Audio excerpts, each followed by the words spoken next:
最新爆料，俄罗斯集结300艘船只，准备强渡第聂伯河中段，俄乌战开启新阶段。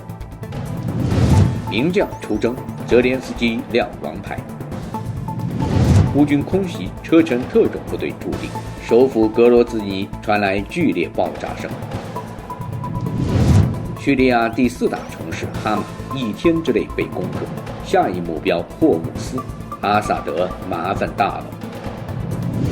再续俄军被围歼，俄军事基地惊现遗弃战机。胜利来得太突然，叙利亚反抗军 YouTube 上学开直升机。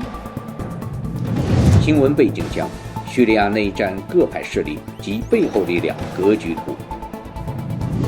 叙利亚内战恐引爆难民潮，默克尔当年举动震惊全世界。聚焦战场动态，剖析地缘争端，欢迎收看新冷战情室，我是远山。视频制作不易，请您尽量看到最后，并给我们点赞留言，这是对我们最大的鼓励和支持，谢谢大家。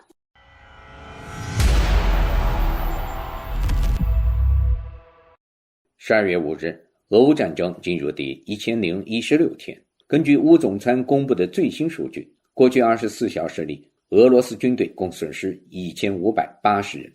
经过持续热战后，战场态势目前已发生变化。俄军在乌东12个主战场与库尔斯克方向的进攻烈度都开始降低。尽管昨日爆发了156次战斗冲突，但多是些连排级交火，一次营级规模的冲突都没有出现。特别是在焦点战场的波多罗夫斯克、库拉霍夫一线，俄3大集团军群虽一直发起饱和攻击，却始终无法拿下小镇库拉霍夫。但根据战场传来的最新消息，该地区乌军的运输动脉 H15 公路已被切断。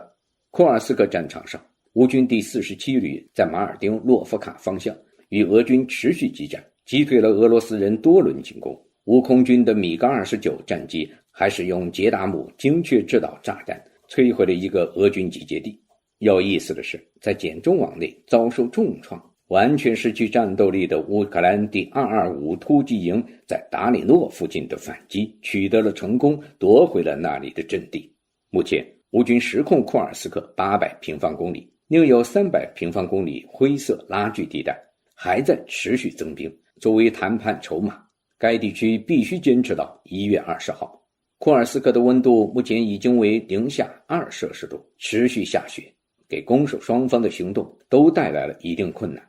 大诺沃希尔卡方向，乌军的局部反击取得成功，重新控制了辛科马尔。不过地理位置镜头显示，俄军已经攻入布拉霍达特内。第聂伯河方向，乌克兰当局任命的赫尔松军事管理局局长奥列克桑德·普罗库金12月4日在接受英国金融时报采访时表示，俄罗斯集结了300艘船只，准备在第聂伯河中段进行大规模的渡河行动，行动代号风暴。看起来俄罗斯在红军村方向久攻不下，最近在哈尔科夫和库尔斯克方向有连连失利、损兵折将的情况下，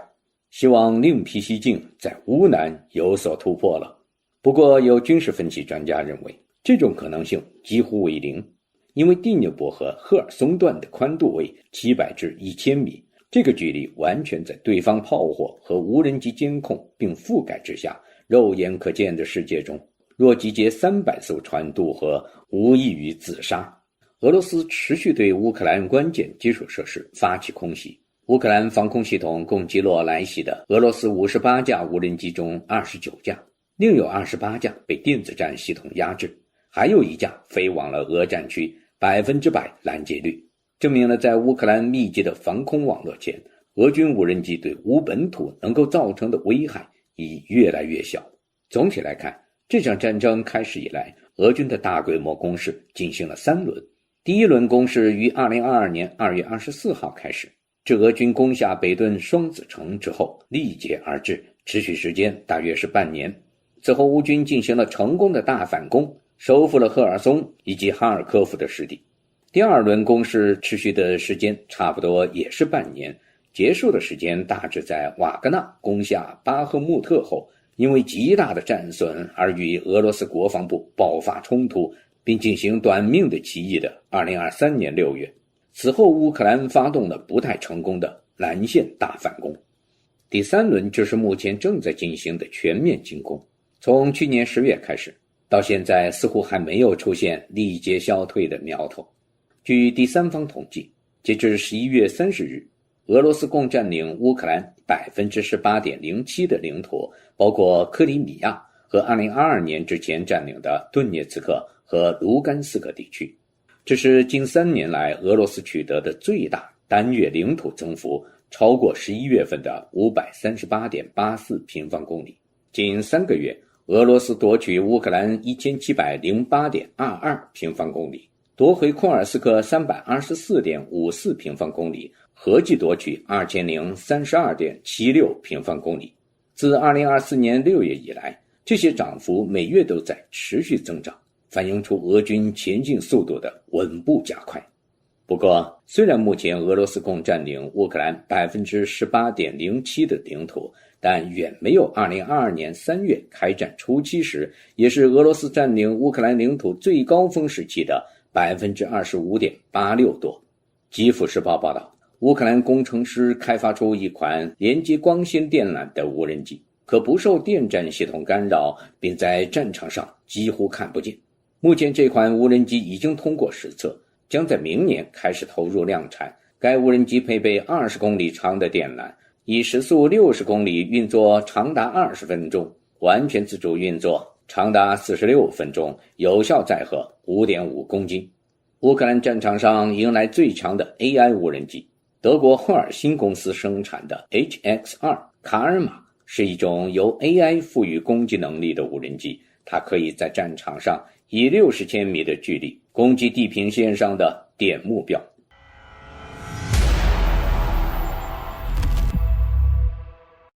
泽连斯基的这张王牌就是被称为乌军定海神针的米哈伊洛·德拉帕蒂。泽连斯基最近任命米哈伊洛·德拉帕蒂为乌克兰地面部队总司令。为什么说德拉帕蒂是乌军的定海神针？这可不是白叫的。德拉帕蒂最著名的事迹就是2014年5月，乌克兰军队收复马里乌波尔时，当时还是营长的他，指挥飞行的步兵战车冲过分裂武装设置的障碍。这一场面后来在网上广为流传。面对分裂武装的重重包围，这位硬汉愣是带着部队硬生生地杀出了一条血路。当时有记者问他是怎么做到的，德拉帕蒂的回答霸气十足：路障有1米多高，那就给我冲过去。这种血性，即使在乌克兰军队中也不多见。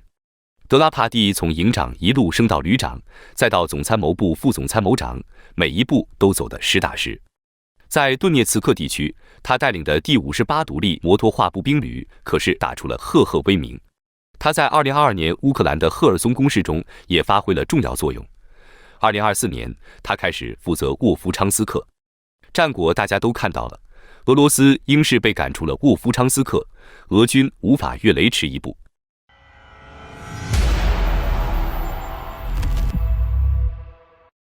时隔1个月左右，乌克兰再次攻击了俄罗斯车臣境内的目标。开源情报防御者报道，当地时间12月5日，乌克兰武装部队向车臣首府格罗兹尼出动了大规模无人机。当地著名的所谓特种部队军营遇袭，在夜间传来了剧烈的爆炸，连格罗兹尼的远处都能听到声响。周围目击者称，空袭警报一直持续到黎明，随后在兵营上空看到了升起的浓烟，不排除有进一步火灾的可能。目前详细的战损数据还未出来，不过这已不是车臣第一次遭受攻击了。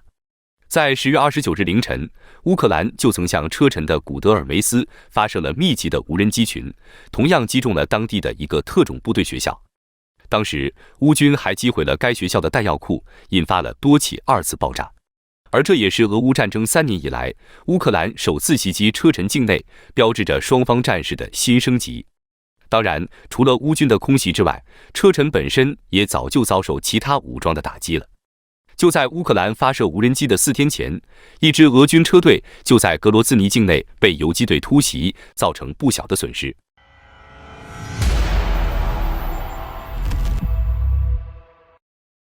昨天我们节目才说，叙利亚反抗军在夺下最大城市阿勒颇之后，一路南下，正与政府军在叙利亚第4大城市哈马激战。今天收到的消息就是反抗军已经控制了哈马，阿萨德的叙国政府军已经撤离这座战略重镇，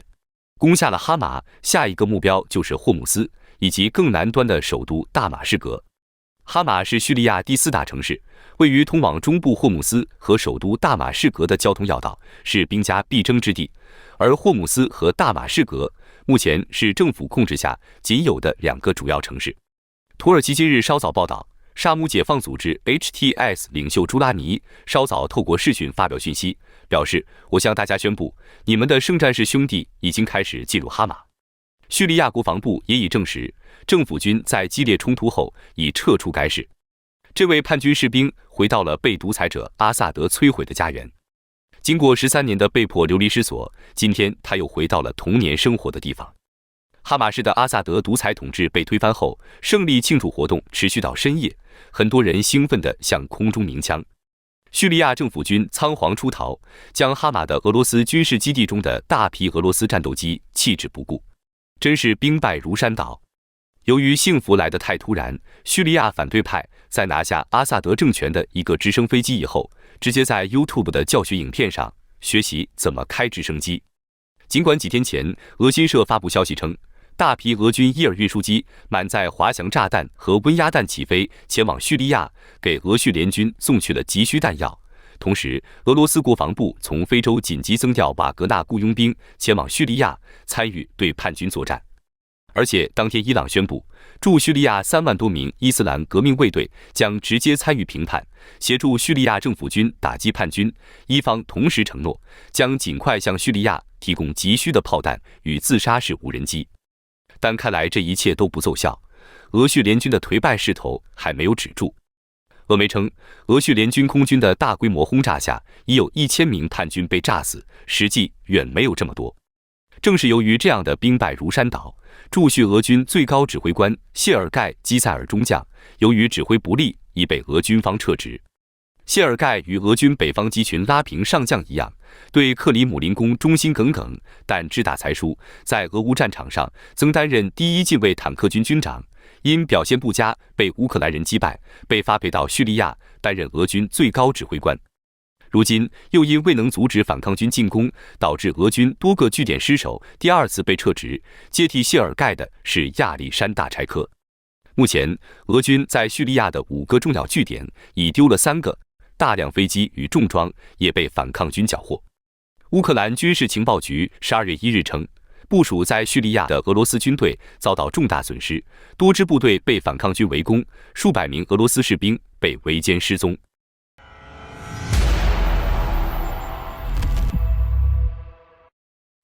这里远山给大家简要介绍一下叙利亚内战背景。叙利亚在2011年受到阿拉伯之春影响，发生内战。阿萨德政权一度岌岌可危，但在俄罗斯、伊朗、黎巴嫩真主党的力挺下，转危为安。但反抗军由于受到沙特阿拉伯等国的支持，仍占有广大区域。现在国际形势巨变，俄罗斯深陷乌克兰战场泥潭，腾不出手来，而伊朗与黎巴嫩真主党面对以色列的压力，也无法有效驰援叙利亚。于是，反抗军沙姆解放组织在土耳其的支持下东山再起，突然大举进攻。阿萨德政权在外援有限之下，很难招架。一直以来，叙利亚各派武装派系林立，简直让人眼花缭乱。那么，此次参与联合作战的反抗军和阿萨德的政府军都有哪些部队？兵力大概有多少？这里试图尽量给大家梳理一下。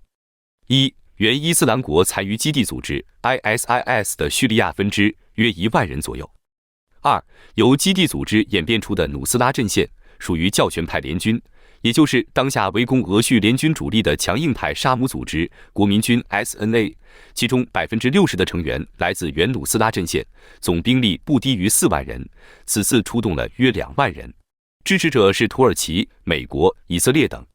3. 在努斯拉阵线中，与沙姆解放阵线师出同门的温和派沙姆伊斯兰自由人，总兵力不低于5万，长期活动在伊德利卜省。温和派2016年在伊德利卜内战中击败了强硬派沙姆解放阵线后，实力大增。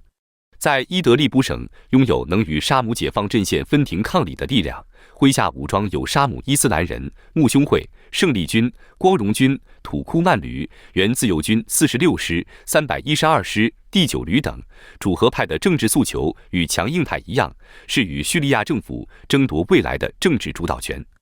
目前，温和派已摘掉了恐怖组织的帽子，背后支持者约旦、沙特、阿联酋等逊尼派国家。4. 北部与东部自治区的罗贾瓦，也就是库尔德武装，最早为库尔德工人党，2003年改为民主联盟党，目前控制着库尔德自治区广大面积，属于泛左联盟。库尔德人是大族群，拥有数千万人口，至少有10万武装人员。由于阿萨德支持库尔德人独立，自2010年后，库尔德与阿萨德政权保持着良好关系。2015至2016年，还与阿萨德政权联手与伊斯兰国作战，但库尔德人与土耳其及土耳其支持的沙姆解放阵线关系很糟糕。反抗军11月27日发起进攻后，库尔德武装还出动数百人保卫阿勒颇机场，但被击溃。库尔德武装背后势力则是美国人。此外，此次参战势力较大的反政府武装还有穆宾阵线、伊斯兰军、东古塔之战中被击败的福斯塔特军、约旦支持的自由军南方阵线等等。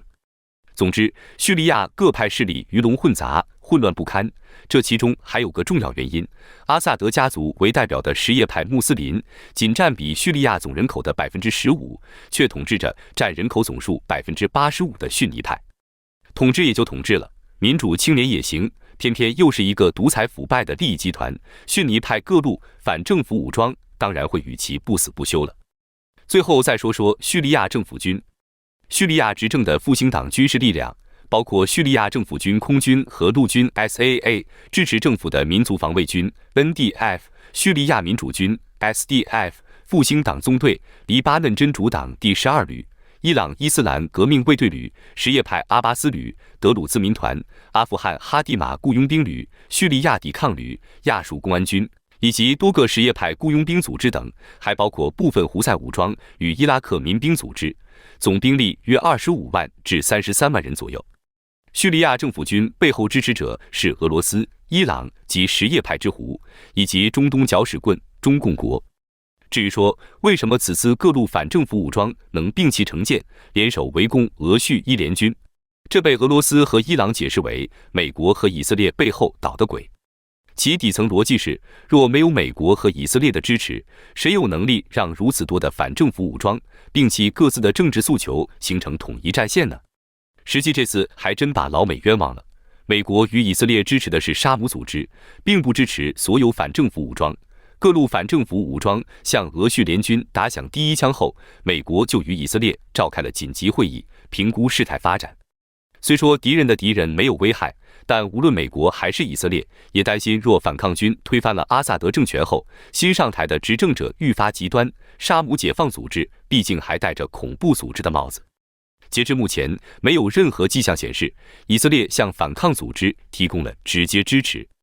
如今看来，即便是沙姆武装强硬派也在变，开始注意国际影响。CNN 报道称，沙姆解放组织领导人朱拉尼11月28日就在阿勒颇的军事行动指挥部中下令，参战的2万努斯拉阵线成员在作战中注意保护当地民众，一改昔日的恐怖组织行事风格。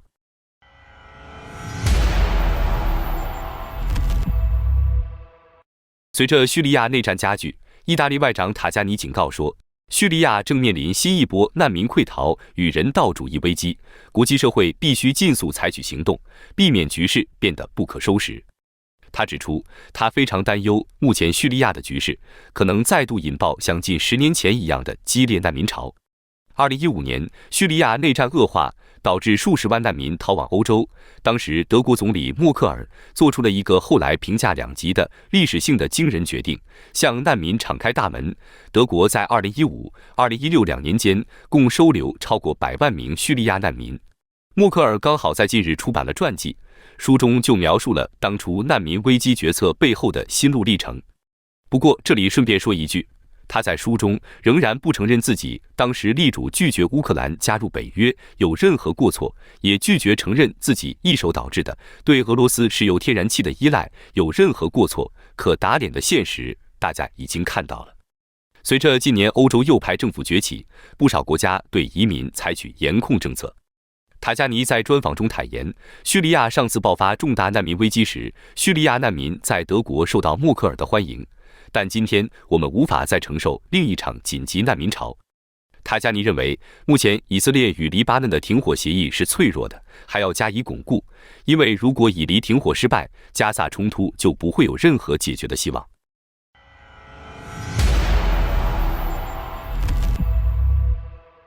话说12月5日周四，中国驻叙利亚大使馆在其网站发布通知，建议中国公民尽快离开叙利亚，原因是该国局势进一步恶化。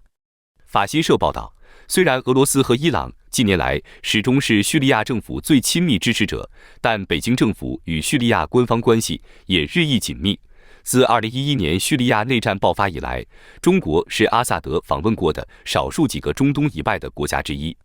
在阿萨德2023年访问中国期间，双方宣布两国建立战略伙伴关系。通知补充说，对于坚持前往或留在叙利亚的中国公民，可能面临极高的安全风险，中国政府一律不负任何责任。远山在此呼吁，在叙利亚的中共国难民同胞们，中国政府不管你们没关系，你们手里有中国护照啊，到时还可以把鲜红的血旗披在身上，看看子弹是否打得穿。是时候向反抗军展示你们威力强大的中国护照了，一本护照在手，吓退10万强敌。在叙利亚的中共小粉红们，一定要重温一下吴京的那部《战狼》和《战狼2》游。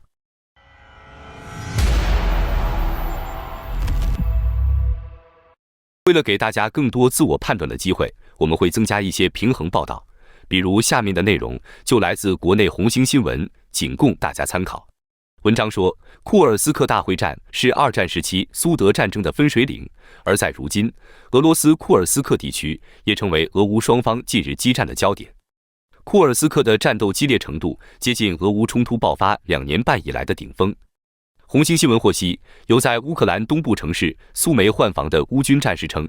俄军在库尔斯克地区推进非常迅猛，以至于有时候他们会踩着倒下的战友的尸体继续往前推进。